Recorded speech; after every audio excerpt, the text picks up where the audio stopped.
Hi, I'm Suchitra. I'm South Indian, and I hate how every South Indian issue becomes just a South Indian issue because we don't talk about it in English. So, this video is in English, and it is to explain in graphic detail what happened to Jairaj and his son Phoenix during this past 1 week in a town in my state called Thoothukudi or Tuticorin.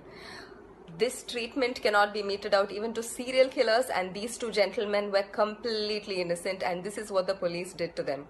This happened in Tuticorin. First, their knees were smashed with sticks or lathis. Their knees were completely crushed and smashed. Next, their faces were pushed against a wall and blows were rained on their backs and bottom till it ripped and bled. They were stripped completely, and not even their underwear was spared. They were completely stripped naked and thrown into jail.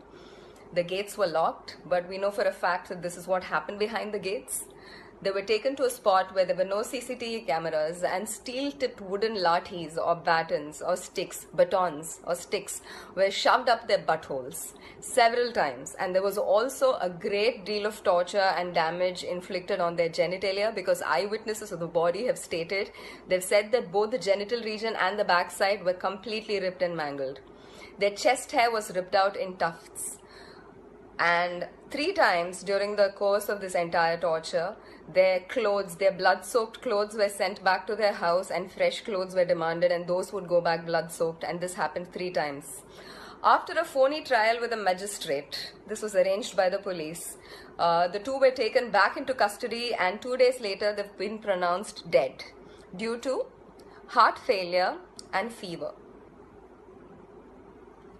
These were hardworking, lower middle class, Tamil speaking people. You're not. Please tell their story or share this one. Right now, 2 cops have been suspended and a few have been transferred. That's not the solution, and that's not the answer, and that is not justice. This case cannot close like this. Please do not let it close unless and until we get the same justice George Floyd's murderers did. This was systematic